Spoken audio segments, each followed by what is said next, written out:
Okay, so 3, 2, 1, go. Okay, hello and welcome to a new Minecraft Alpha video.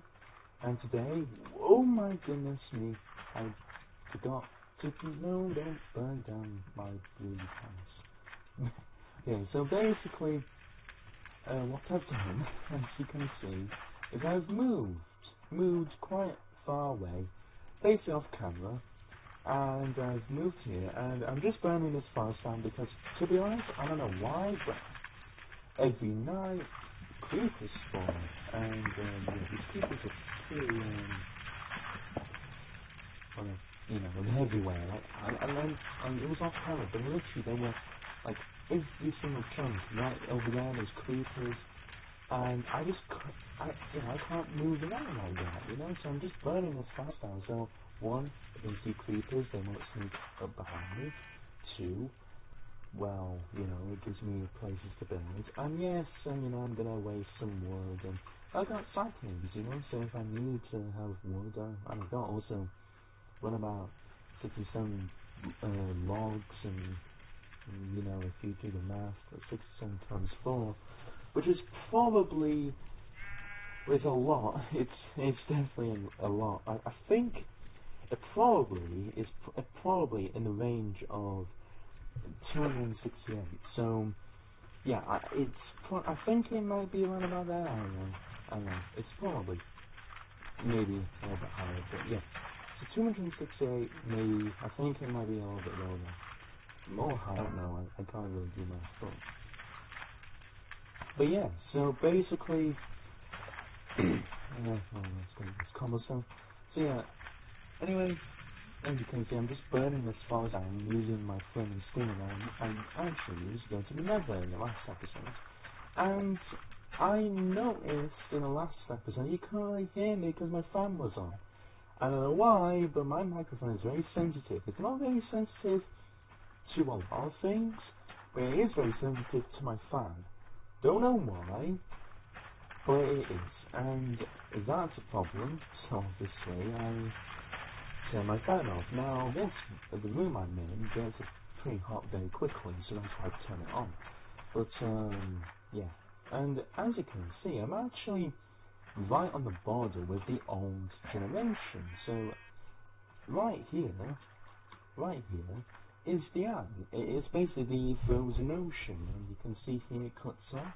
The reason why it does that is because this is the old generation, this is the new generation, this is beta generation, this is the old generation. So basically, yeah, that's, you know, I guess, you know, that's why I'm here, because you can see the difference. You know, let's just put this torch back down.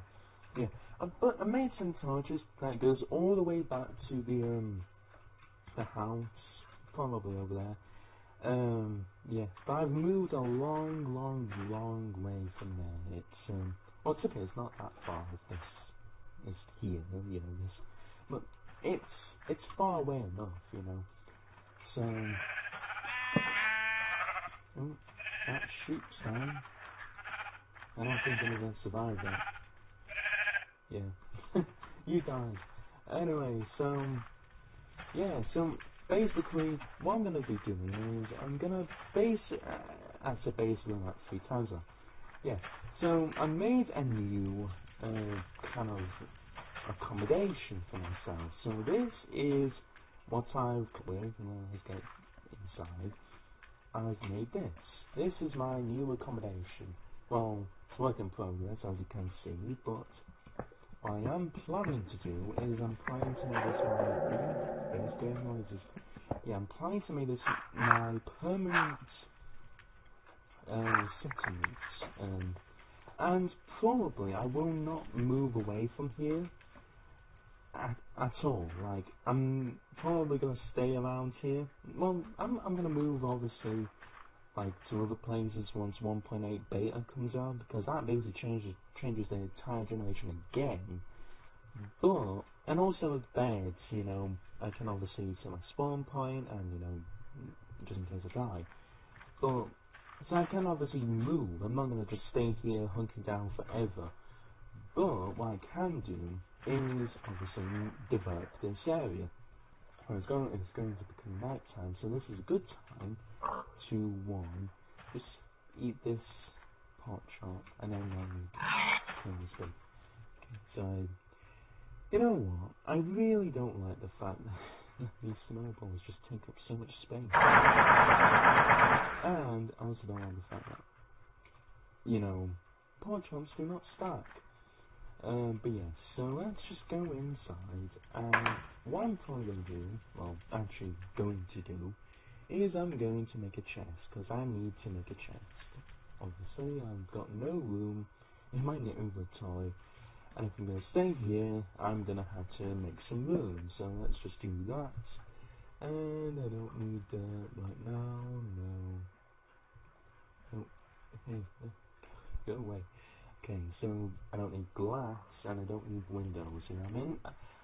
I won't be under the ground for long, but, you know, I'm obviously going to clear out the rest of the mountain. Well, not the mountain, but the hill I'm in. The stairs for now.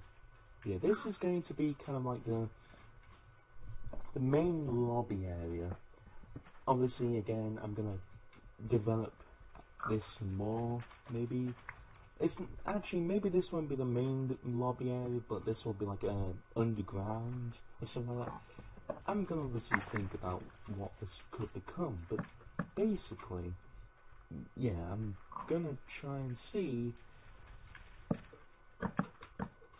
what this will be. Like, it could be like a underground area, you know. So, yeah. But anyway, so. Let's just do this. I'm just gonna fill in this for now, and really there's not much in terms of things. I mean, I guess, you know. Oh, the zombie's burning. The zombie's burning, I can hear.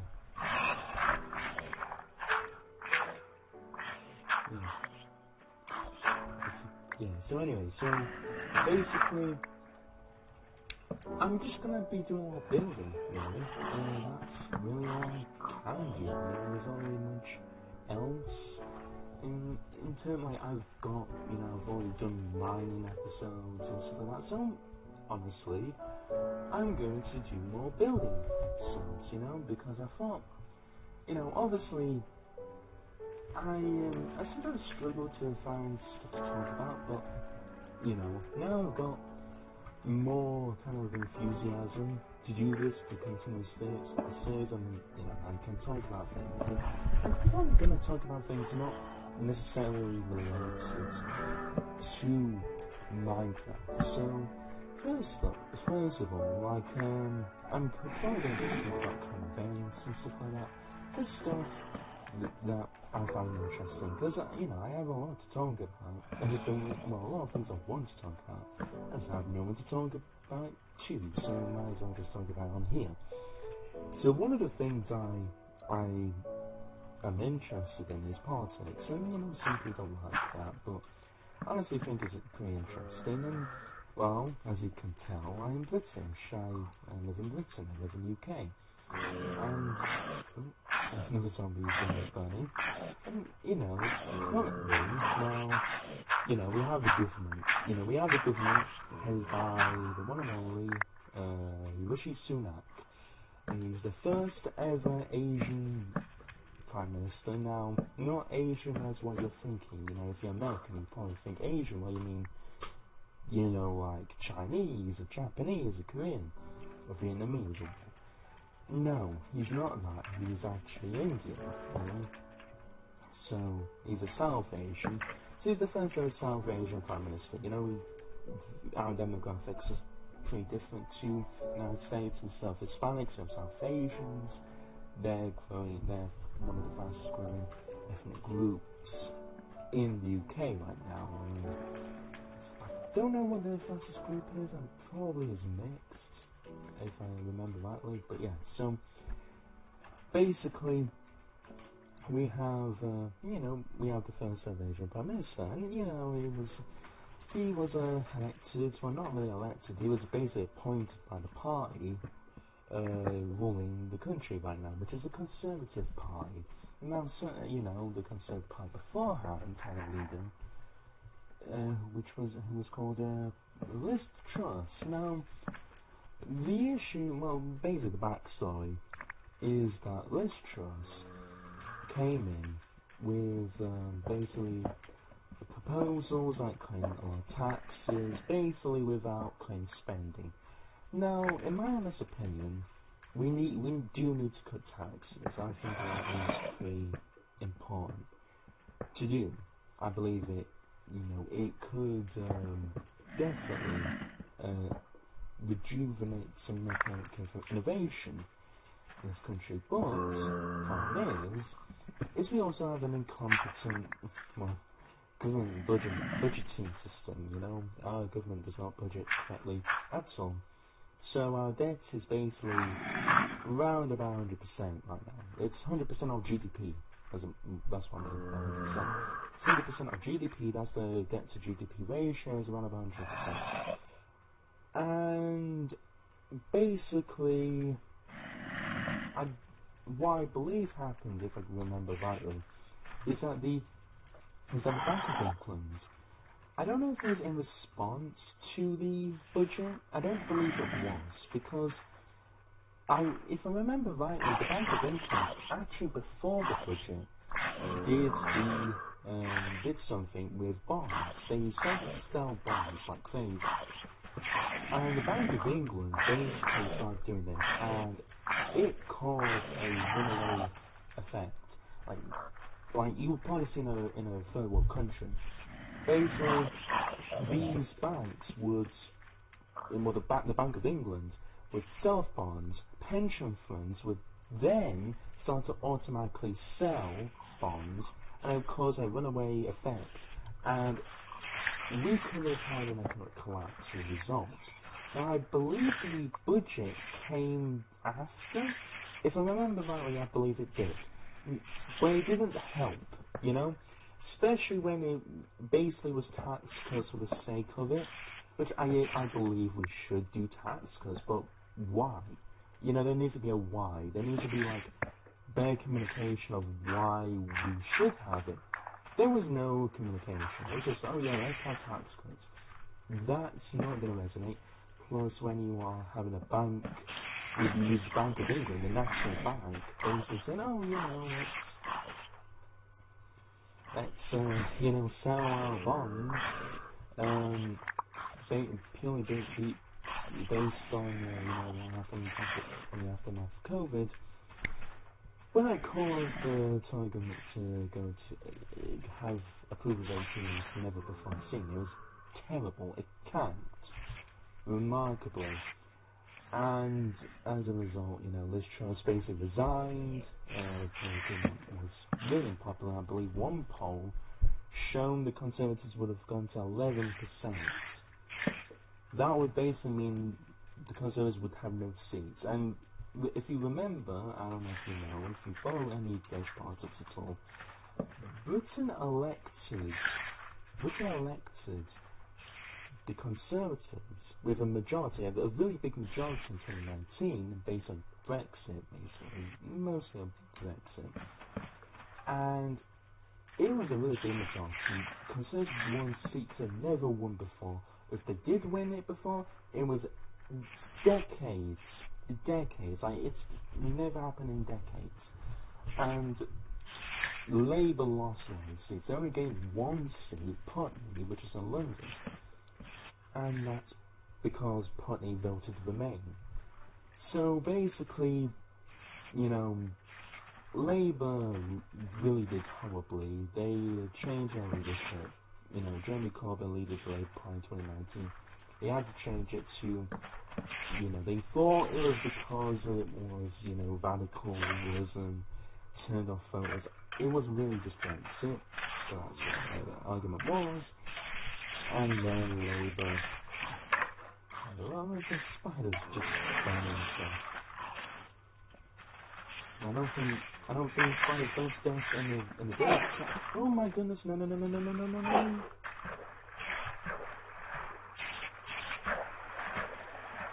Okay. Why are you attacking me? It's daytime. Like, come on.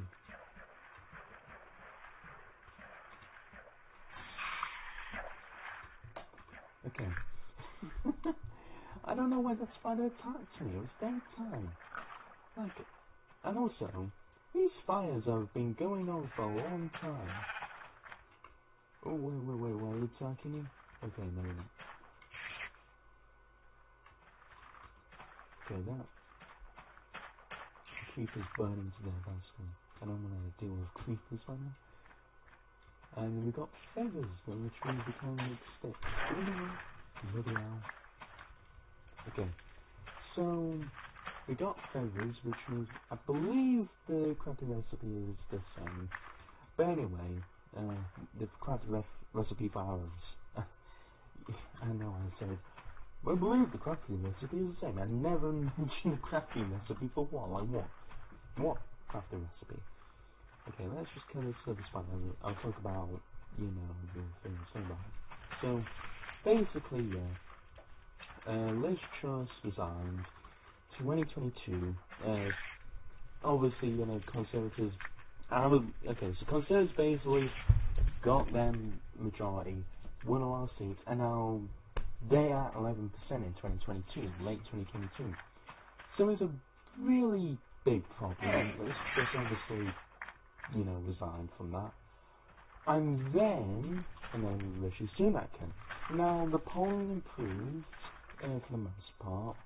It went from 11% in some polling to around about 27%. So that was a significant improvement. Now, obviously, some other polls it wasn't. That was like 18%, 20% to 27, 26, 25. Labour was still in a lead of like over 40. I don't know if they ever went below 40. If they did, I've never seen any. But they may have, you know, come down, gone below 30. 40, sorry. But yeah, so they were, you know, they improved, but not really to overtake Labour again. And then what's happening now is basically the Conservatives, they just, I think they've lost their way. I don't think they've really done anything. It's not like they've done anything. Also, again, like, what's happening with these fires? Like, they're not going out. It's like an everlasting fire that will never go out. Weird, but yeah. So, yeah. So basically, the issue is the Conservatives just have no like enthusiasm anymore. No one's enthusiastic about the Conservative Party. Though, no one's enthusiastic about Labour Party. I know people are going to say, well, I am. You know, Labour's going to win. Okay, but if you look at the actual, if you're British, you know, obviously if you're not British, then, you know, what? You're going to be enthusiastic about, but you're not even, can't even vote for? Yeah, so some British people that will vote Labour no matter what, they say, oh, you know, I'm enthusiastic, but most people aren't. Actually, Keir Starmer is not popular with a lot of people. He only gets like, an approval rating of like 1. Sometimes he doesn't have an approval rating that is above water. Sometimes some polls say he's below water in approval polling. You know, most people either don't really have an opinion on him, don't really care, don't really know, have no opinion, you know, or they disapprove of him. So that's a problem for Labour, is Labour has a boring candidate.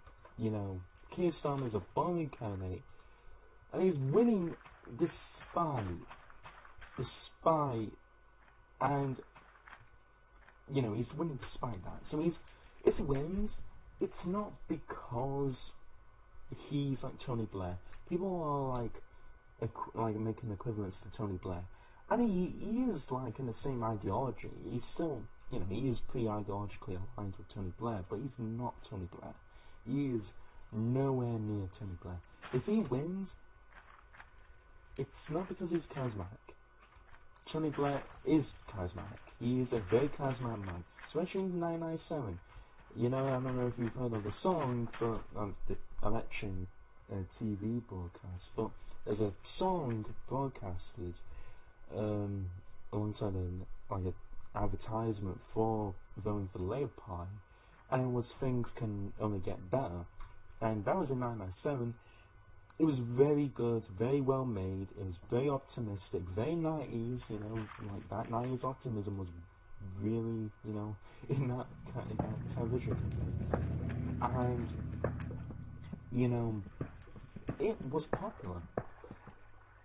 And Tony Blair was also really, you know, he could speak to the people. You know, he could speak to, you know, conservatives, Labour voters. He basically promised something for everyone. Doesn't matter who you were, doesn't matter what you thought. Like, if you were a Labour voter or standing Labour voter, you had, you know, policies you liked, and if you were a long-standing Conservative voter, you had policies that you liked. But it's not really the same here. Now, Keir Starmer's trying to do stuff, like, he's been more pro-Brexit than a lot of his party, and that's, I guess it could work, but that's not what I mean. You know, you obviously have to accept that Brexit is just a done deal, you know? Anyone who says, you know, well, we can have a second referendum now, just really is not serious. They're not a serious person. So, yeah. So, you know, Keir Starmer's just doing the bare minimum with that. But it's not really that. He's not really offering much. I mean, he did, you know, remove the consideration for like a 28, I think it's 28 billion from a climate fund or whatever, green energy stuff, energy investment. And whilst, you know, that was unpopular, that would be unpopular with, obviously, is that, oh, it is, okay, just found iron. Some people are going to shout at me in the comments because of that. But yeah, I got iron. One piece, like, that's it? Oh no. Okay, so yeah, let me just put some torches down and minus iron. I got some iron from this. I was not going to go mining, but okay. Oh, my iron pickaxe just broke, but let's just put this iron here and, you know, make some stuff. With some iron ingots. Anyway, so yeah, Keir Starmer's not, you know, popular. He's just not a Tory. You know, he's just not a Tory, and that's it. That's why he's winning. He's not a Tory. But there's another party that's doing well in polling. Now, when I say doing well in the polling, I don't mean like winning, you know, first place. I mean, they're doing way better than they've done in like 4 years. And that is actually 5 years. That's the Reform Party, or what they were calling in 2019, the Brexit Party. Now, the Brexit Party was actually doing very well in the polling back in 2019. Actually, so well in fact, that if there was an election held about May to June, they could have won basically a majority in some polling. Now, it would have been a very weird election because it would be like a four-way tie with the Liberal Democrats, and Conservatives would be weirdly placed, and maybe they will have only like 5 seats. It was a very weird time, but the Brexit Party was actually doing very well in polling. They gained like 26, even 30% in some polling. But then they dropped off a cliff. They basically endorsed the Conservative Party. In other constituencies, that basically the Conservative Party won in 2017, that general election. They only won in basically seats that the Conservative Party didn't win. And some of the constituencies, I don't know why, but some of the... yeah, so basically, some of the constituencies, they just decided not to win it. But for the most part, if the Conservatives didn't win it in 2017, they will win. And it basically didn't, you know, it didn't go well for the Brexit Party. They won no seats whatsoever. As a result of that, the Brexit Party, you know, basically, you know, fell off a cliff. got about 2 to 3% in the 2019 election. But now, you know, from a kind of stagnant period, they were getting like 2% at some point, 1%. Even UKIP was gaining, you know, they were having a higher polling average than the Brexit Party, or the Reform UK, as it's actually called officially, in 2020. But then in 2021, they kind of rebranded it properly, and you know, they got a new leader, Richard Tice, and basically, the Brexit Party, or the Reform UK, as it's kind of called, is now at like 12%, 40%. I've seen some people even predict that the Conservative Party could even drop below the Reform UK Party, or Reform Party. Which, if that happens, you know, people like to say that the Conservative Party is the natural governing party. You know, they've basically won more elections than any other party in history. You know, they're very, very electable. But that's going away. That's not the case anymore. The Conservative Party could be replaced by, well, the Reform Party. If that happens, then we could get a situation that happened in Canada, basically in the 90s. The Conservative movement in Canada basically split up. The Conservative Party, I think it was called the Progressive Conservative Party back then. Oh, the chicken is being burnt alive. Yeah. So the Conservative Party split up into the Reform Party, and then the Progressive Conservatives stayed on.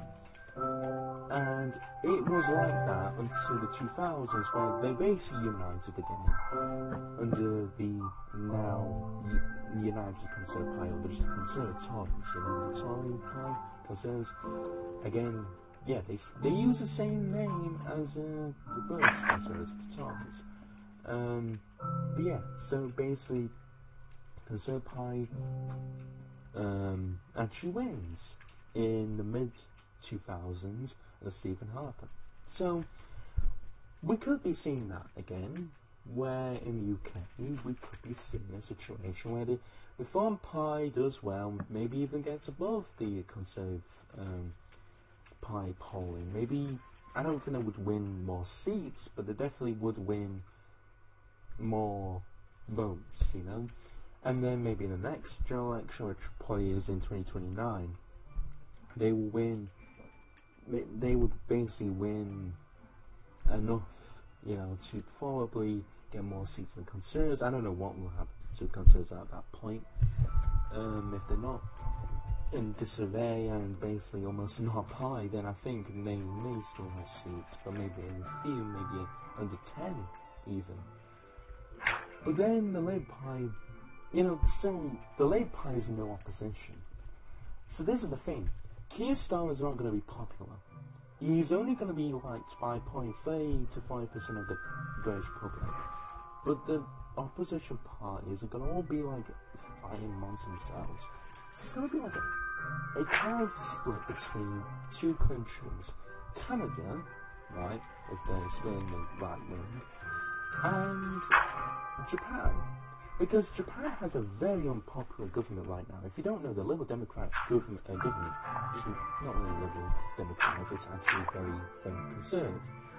But it's actually not very popular. It's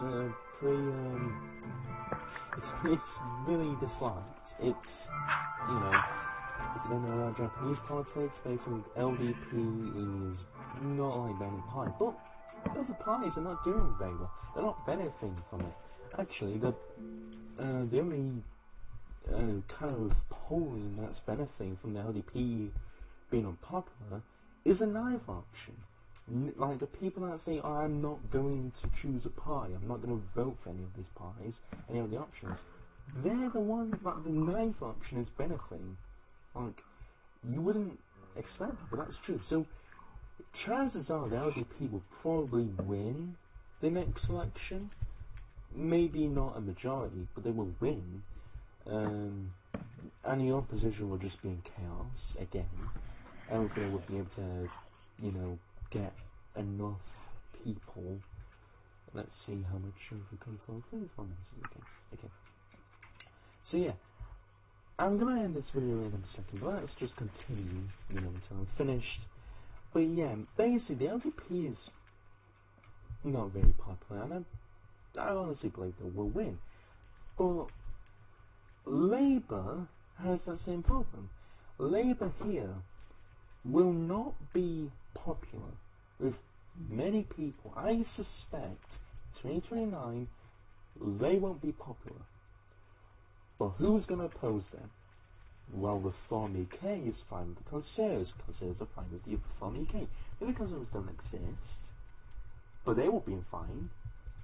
And Reform UK will be in fine with the rest of that. Maybe there will be different parties that will form from a dismantling of the Conservative Party. Liberal Democrats will be fighting for the Conservative votes and maybe some Reform votes, because Reform UK promises proportional representation, electoral reform, constitutional reform, stuff like that.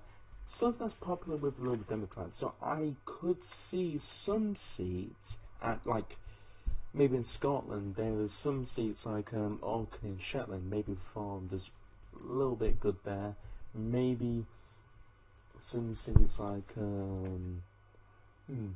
Harrow and Harrogate, they could, and also Carshalton. No, is it Carshalton, or I believe it's called that? I don't know. I don't know if it is, but I believe it's Carshalton. If I'm wrong, I'll actually put what it is called. But yes, they could definitely you know, make a kind of some kind of like argument for some Reform voters to vote for.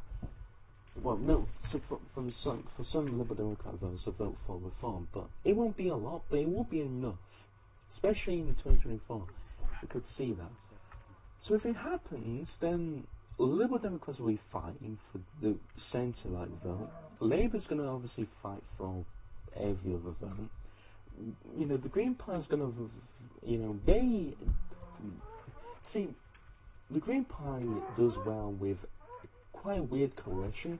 Progressives in the urban areas, college educated, or, well, university educated as we call it in UK. University educated, progressive urban people, urban young people. And the Green Party also does well with NIMBYs that, for the most part, are socially conservative.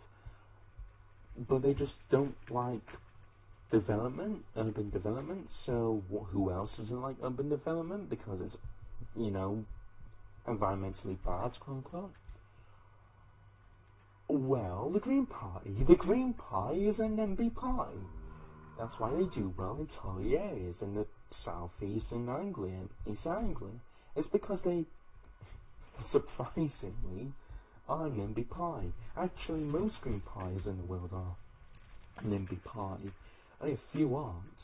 Germany, they are very, actually, they're centre-right. They're centre-right party. They do better in some rural areas because of this. Which is weird. They do well in Baden-Württemberg. Which is Baden-Württemberg, if you don't know, is a pretty conservative state, but they do well there. They actually have a government there. So it's a very weird thing that happens. I don't know why this is the case, but well, I do. There's some interest that I'm involved, but I don't know how we got to this point. That some people are just social conservative will vote for a party that's basically progressive, but because they're NIMBYs, they just don't want to vote for, they don't want to vote for parties promising open development. So, the Green Party is going to vie for them votes, and then it's going to be a whole mess. And the only opposition really for Labour is the Green Party. Reform UK might do well in the north, and there's in South Yorkshire, West Yorkshire, stuff like that. Maybe East Riding of Yorkshire and beside, and probably the North East. They probably could do well in the Labour seats there, but in of the seats that Labour will hold, it's hard to say where Reform could do well in. I mean, Reform could only do well in some areas. Fishing communities that are dying, deprived Tory areas in the south, and deprived Labour areas in the north.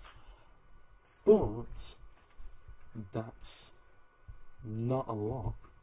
See, the north is actually kind of, going away from deprivation. Some areas are still very deprived, but they're still, in the constituency I live in, without talking to myself, the constituency I live in is actually,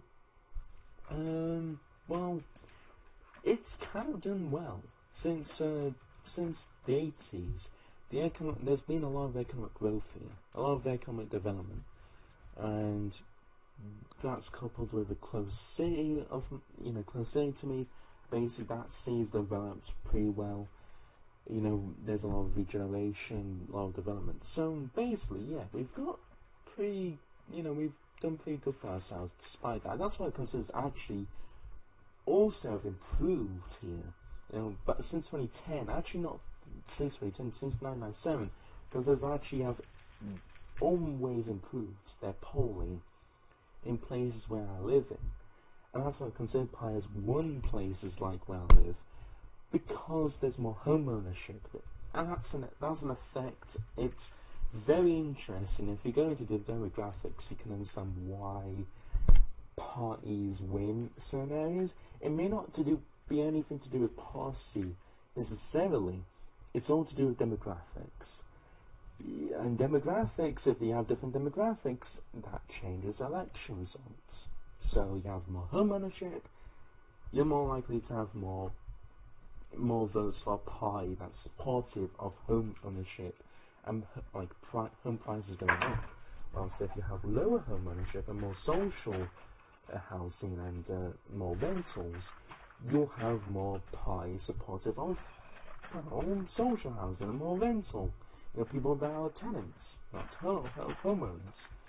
So you see that divide. It's not very complicated actually. It's pretty much just given, For example, a higher income constituency will be more right wing, or a party that's more supportive of rich people, whilst parties that are more supportive of low-income people will obviously get more votes from low-income people. And, there's other demographics we can go into, so, and, if party supports them, then they'll have more votes in their constituencies. It's all kind of interesting. Now, there will be a time where that breaks. So it will break, But yeah, I know I'm going a little bit on a tangent, but basically, Labour's probably going to still do well. That's why. I actually think that's another reason why. Because even if Keir Starmer's not that popular, and Labour's not really that popular, then they won't do anything bad. They're not unpopular because they don't do anything bad. They're just unpopular because they don't really offer anything. They're not really offering anything. They're not messing up. So people are just like, oh, you know what, let's just vote for them again. Actually, a lot of people won't vote, and that will decrease turnout. I actually believe that this general election will have really low turnout. Because will not turn out. And I also believe that the Conservative Party as a whole will suffer as a result of people not voting. Also, I also believe that the Conservative, well, in 2029, the Conservative Party could also do so badly, and also the Labour Party will just win because they're just not messing up. I honestly think, unless there's a charismatic leader that comes from a different party to really shake the game up a little bit, and I don't think Richard Tice is going to do that because he's not that charismatic. He's alright, but well, he's alright for a leader, and I don't know if I agree with all of his policies. I think he's not a very, I think his policies are a little bit off, you know, and I don't agree with all of them, but I think some of the policies, you know, are good. Anyway, you know, Richard Science is okay, you know, as a leader. He's not that bad. He's not, I don't think he's really that controversial either, compared to Nigel Farage, who is pretty controversial. But anyway, yeah, and I think it will be Richard Science, but unless someone really charismatic comes along, like, that opposes Labour, honestly, I think Labour's going to win more seats, which will be crazy, because Labour's on track to win over 400, over 450. Even some estimates could even put Labour winning more seats than ever won, and more seats than any other party has ever won in history of elections, in not just the United Kingdom of Great Britain and Northern Ireland, but also the United Kingdom of Great Britain and Ireland, the United Kingdom of Great Britain, so England, Scotland, Wales, and also England. So ever since elections have begun, or well, recorded, like, I think that's, you go back to the 1600s where elections kind of, you know, are more recorded. Before then, elections are, well, they're not really recorded. I mean, you know, they're just independent. But ever since the records begin in 1600s, really, where we can really, you know, have some testimonial of what happened in these elections, Labour Party's going to get way more seats than any of them. The proportions may be a little bit smaller. Proportionally, Labour won't do that. There's other parties that have obviously got more of a proportion. But Labour will win by numbers more seats. They're on track.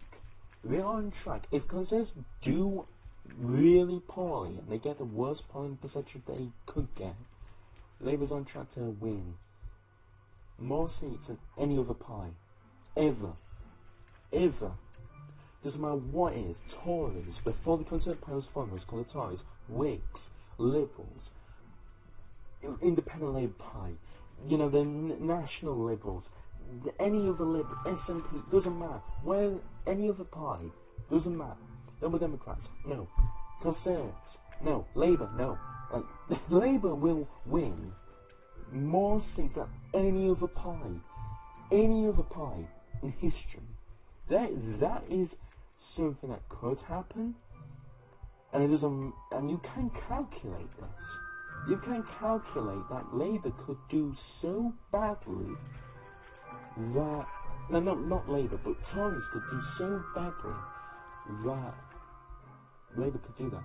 And then in 2029, if Conservatives do just fizzle out of existence, Reform UK's, you know, only going to gain a little bit from that, or even if they gain a lot, then kind of not capturing that as well.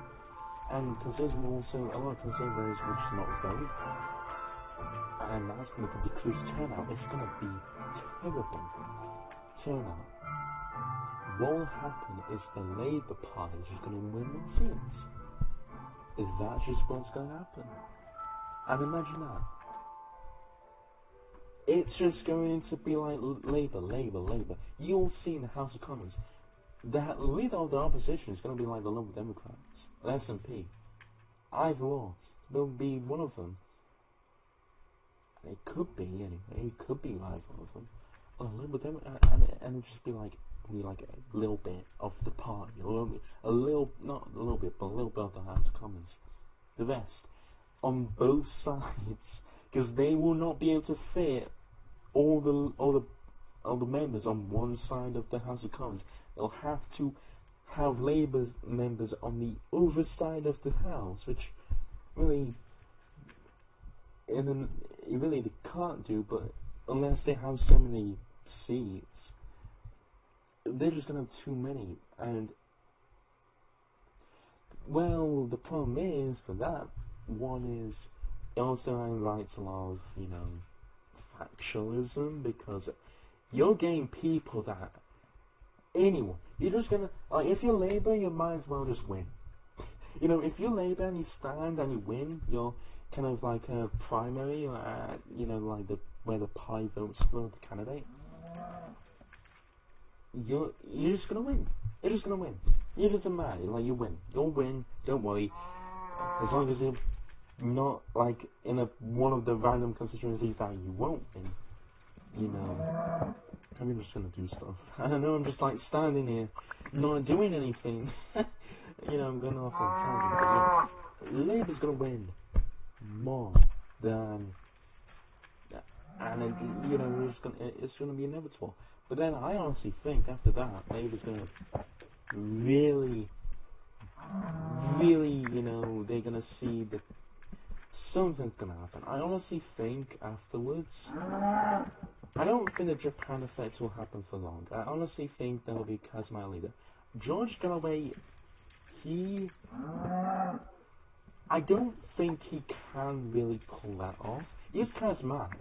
He's only really popular with a very small group of people in the UK. I like him. You know, I'm pro-Palestine, so obviously I like him. You know, I like him. But he is not popular with a lot of people as well. He's not going to win like a general election. You know, he's going to win like constituencies with a lot of Muslims, and you know, he might do well with a lot of white progressives. Maybe I don't know. It will be the northern kind of progressives, like Liverpool. If he's going to win them seats, it's going to be like Manchester, Liverpool, Newcastle. He could even do well in like Scotland, you know. He won't win like Bristol, Brighton. He might do well in Wales as well. London and East London, he will do well in. West London, no. South London, no. North of the Thames, east of London, east of the Sea of London. That's where I think, you know, he could do well in. But apart from that, no. He will not do well anywhere else. I don't think he could do well in my constituency, for example, even though we have a growing Muslim community in my area. Maybe in the constituency next to me, but in my one, no. No. It doesn't matter like how many votes you can get in the urban areas. The rural areas, there are a lot of rural areas in my constituency, and they just won't vote for Galloway because they're very white. So yeah, it's gonna be you know, I don't think it would be Galloway. I honestly think it'll be someone. It needs to be someone with vision. It has to be someone with a vision. Someone that promises rejuvenation of the country. As someone that just has bold ideas. Not like, oh, what people just say, like, what bold ideas are, like, I don't know, I like tax cuts, but, like, not just tax cuts, but tax reform. And it can't just be tax reform, it has to be something new. Because tax reform is like, oh, let's reform HRC. No. Let's actually do something completely radically different with tax. And it doesn't have to just be tax, it could be government, it can be constitutional, it can, like reform, but reform, again, they're not radical. They're not really promising really real tax reform. Or change, you know, they're not promising that.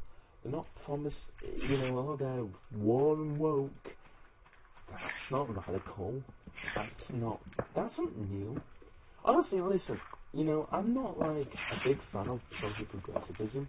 This whole warm woke is like dumb. It's not gonna win. It's not gonna work. Especially in UK.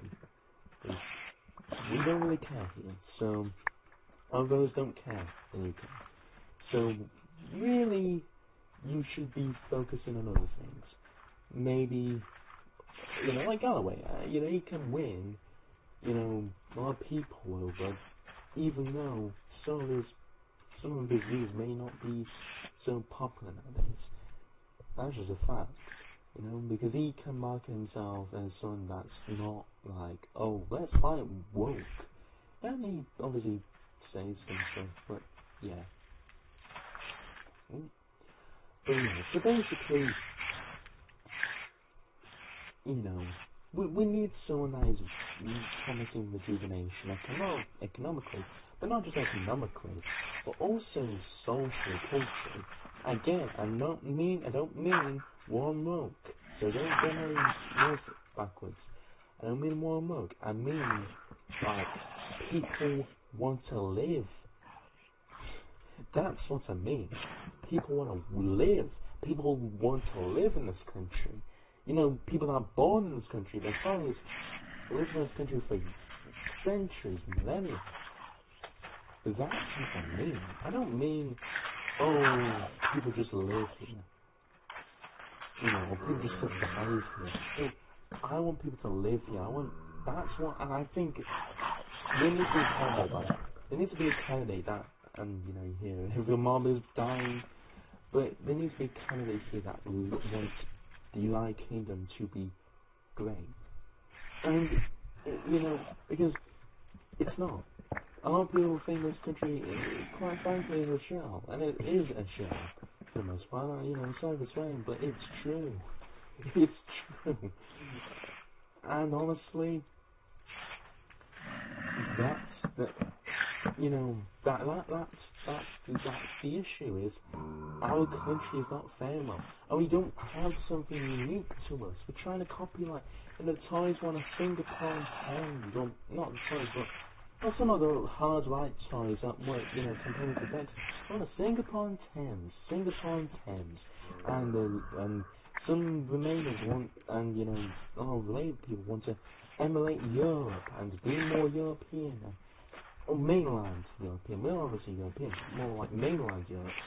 And some people want to have us be more like America, and other people want us to be more like this country, that country.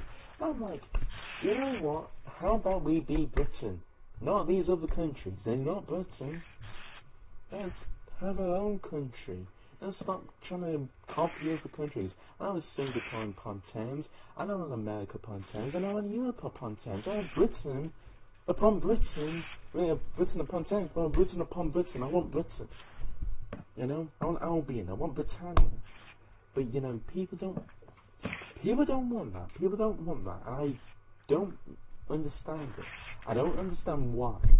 Because at the end of the day, if people actually had that, people actually were like, oh yeah, this country is Britain and I want to live here and I want to succeed here and I want to survive here. Not just survive, I want to live, and you know, doing well. They're not like, the economy is not stagnating for 14 years and we're doing so well, we're back, you know, maybe we're in third place. I mean, obviously can be in third place. You know, I'm sorry, but anyone who says that Britain can't do anything, they're just lying. Listen, we can't do basically anything. If we can take over basically almost all of the world, we can't do anything. Britain literally took over. You know, you name a landmass, we have presence there. You know, we had territory in every continent across the globe, and because of incompetence, we messed up. But we can't do anything. We literally we can take up the world, but people say we can't. Oh, we can't afford to do this. And you know, we have HS2. Now listen, HS2, I don't actually oppose. I oppose it because it's run incompetently. I don't oppose it because some NIMBYs just don't want it. I don't mean to know that. I don't oppose it because some people don't want it, like NIMBYs. Oh, I don't want it because it'll make the scenery look bad. Like, oh, shut up. Isn't it like a tunnel? What, a tunnel's gonna make the scenery look bad? Yeah, maybe when it's built, but once it's built, it's just not gonna be there anymore, you know? You're gonna cover it up, obviously. And what, you're gonna be so scared about a tunnel being built? I mean, you know? And then these are the same people that also don't want development to build housing that jack up the house prices. You know? They don't want to jack up the house price. Well, no, they do want to jack up the house prices, but basically, these urban developments will go lower than housing prices. You know, it's supply and demand. It's supply and demand. More supply means less prices. You know, less supply means higher prices. Obviously, these people, you know, that don't like it, these NIMBYs obviously want the house prices to be high and remain high. That's why they don't support housing. That's why they support the green belts, you know, around London, around South Yorkshire, West Yorkshire, around Birmingham and Coventry. I don't know why Solihull has to be disconnected, well, you know, has to have a disconnect, and there's always preventing convergence. Why can't they converge? Why can't Birmingham and Coventry converge? Obviously, you let Wolverhampton and Dudley and what's the other one? The other town. I don't know what it's called, but they allow them them towns and Birmingham to converge. They let that to happen. They did not let Birmingham and Coventry to converge. Like, why? It naturally makes sense. I understand if it's the Staffordshire Moors or Derbyshire Dales or the High Peak or High Peak or Peak District, you know, or Lake District. I understand that. I understand the national parks. I understand the areas of outstanding natural beauty because they obviously are nice areas, and you know maybe we shouldn't cover them with concrete. I get that. If it's Solihull, who cares about Solihull? Who cares?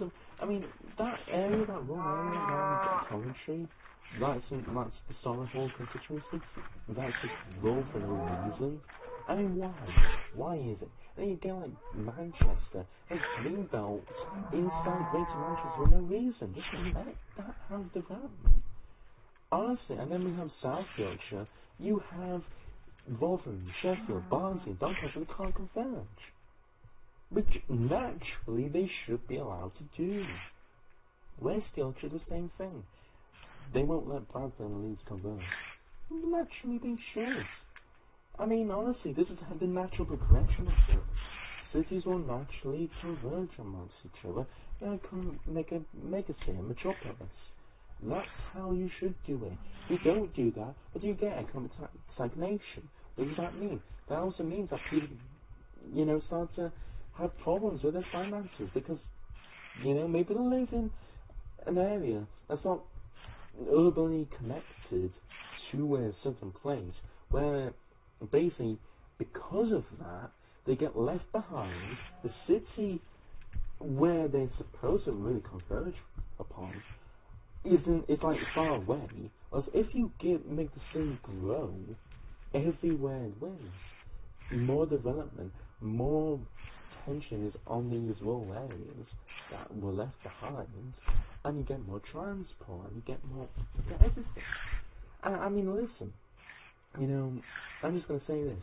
You live in some of these areas that have a green belt, you have to tax it. In some cases, you have to take a taxi because the bus service won't even go there. If it does, it's unreliable. It's true. It's unreliable.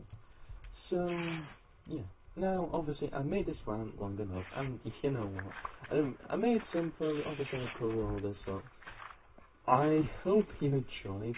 And honestly, I do like these rants because, you know what? I just have nothing else to talk about, and I rather just talk about stuff. Whoa! Bloody hell. Okay. Again, why are you attacking me? It's daytime. Why are you attacking me for? It's daytime. And this one is not attacking me, so I'm just gonna kill it anyway because I don't like it. It attacked me first, I'm gonna attack it. I'm gonna kill it. But yeah, anyway, so as I said, you know, I like these kind of political stuff. Obviously, some people won't like it. I get, you know, at some point, you know, I guess some, you know, kids are gonna watch it. But honestly, I think kids need to have some help. But we need to, we need to have like a discussion. And, you know, kids need to, there needs to be a new generation that can fix this stuff. Because honestly, I don't know if Gen Z in America could probably, you know, be good. I think they have good ideas, a lot of them. Well, not a lot of them, but some of them do, and they could I honestly have high hopes of Zoomers.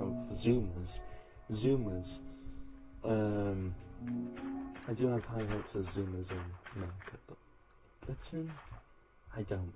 Honestly, I do not have high hopes for Zoomers in Britain. I honestly think Zoomers in Britain, like, they use Facebook, for goodness sake. I don't know how. How, you know, you hear in America, if you are a Zoomer and you use Facebook, everyone thinks you're weird. You use Facebook? Really? I see people younger than me. I thought it was something that maybe I'm 20, right? So maybe if you're 20 or older, you use Facebook still. But no, it's people younger than me. And I'm like, you use Facebook still? No one uses Facebook. What? How can you use Facebook? No one. What in the world? Like, am I living in an alternate universe? But yeah, British Zoomers use Facebook. Like, you know, honestly, I'm just gonna have another rant. I'm gonna have another rant, but you know what? I'll save that to another video. I'll save it. Because I honestly think these rants could probably be popular with some people. Maybe unpopular with others. Maybe some people don't want Britain to succeed. Maybe you're French and you don't want Britain to succeed, and, you know. Or maybe you're, I don't know, American. Just, you know, obviously some ancient rivalry there. Maybe Russian, obviously, has problems with us right now, and I get it. Britain's supplying Ukraine. Maybe Russians who don't want Britain to be powerful. You know, obviously, I have my own opinions about that, but, yeah, you know, I get it if you're different, but if you're British and you don't want us to be great, don't want us to be good and do well, I honestly think you're just lost. Honestly, I just think you're lost. I don't know how you can support, like, a rejuvenation of this country, but I do support rejuvenation. A rejuvenation of this country needs to happen. It needs to happen. I don't care who you are. Listen, if you're Liberal Democrat, fine. I don't care. I really don't care anymore. I don't care who you support. Liberal Democrat, Green, Labour, Conservative, Reform, UKIP. I don't even care if you're BNP. If you support rejuvenation, if you support economic prosperity, if you support a future-minded vision and mindset, and you want the country to be more focused on supporting the future generations and focusing on old and elderly that really going to die off soon, and I know that's going to be harsh with some people and popular with some, but honestly, we need to focus on the young people that are going to build this country, not on the old people that have already, done their part. I know that's going to be unpopular with some, but it's true. It's very true. I have some very controversial takes, especially on public pensions. Just saying. I honestly have some very controversial takes. I don't know if it's going to be popular to say, but I may talk about that in another episode. But basically, yeah. Honestly, if you're, I don't care who you are. If you just support a future-minded mindset, vision, want rejuvenation, want economic prosperity, want to fix this country, whoever you are, don't care what your prejudices are, what your ideology is, I don't care. If you support that, then I'm supporting you. And I think you would win. I know I made this decision of who would be able to really focus on that and who could probably do well in 2024 election. Honestly, I think it'll be someone like that. Someone who can capture that kind of, few, or maybe 2039, but somewhere around there, who could capture that vision for this country going forward. And it doesn't have to be, extremist or whatever. It just has to be, it has to provide something. It has to provide hope. Which we have no hope. This country has no hope. Right now, anyway. It has no hope right now. but we can fix it. We just need people that want to. I want to fix it. I'd gladly supply anyone who does also want to fix my obvious. I want people to really see the state of the state of this country, hands and balance, and honestly, I want people to realise that this country needs someone that can provide hope. I don't mean this fake hope that is perpetuated on mainstream media of like a youthquake. I don't mean that. I don't mean the Jeremy Corbyn youthquake, which is, Jeremy Corbyn is an example of someone who did provide hope, but he just wasn't going to do it. He was not going to win. I mean someone who can win. I mean someone who's smart. I mean someone who's not afraid to challenge the people that have caused the problems. People that run media, run the economy, run everything. People that focus on foreign countries, wanting to go and die for other countries because they have a special interest there. They have dual loyalty. I'm talking about them. I'm talking about those people that have screwed up this country for not just 10, 20 years. I don't mean the Tories. I mean every government. Every government. Since 1955. Really. And even before then, because really since, I think 900 really. I think ever since 900 we've just been screwed. We've kind of went downhill. But, yeah. I know. Very, very controversial. But it's true. And this country needs something. Again, I don't care who you are. I don't care where you come from. I don't care what you look like or whatever. I really don't care. I really am tired of these people on the right who make everything about race. I'm tired about everything about on the left who make everything about their whole weird left-wing progressivism. I don't care. You can be wherever. Right-wing, left-wing, centre, wherever. If you want this country to succeed, I'm with you. I'm with you. That's it. That's it. That's it. But, if you're crazy, I'm not going to support you. That's it. If you're crazy, I'm going to support you. That's just, there.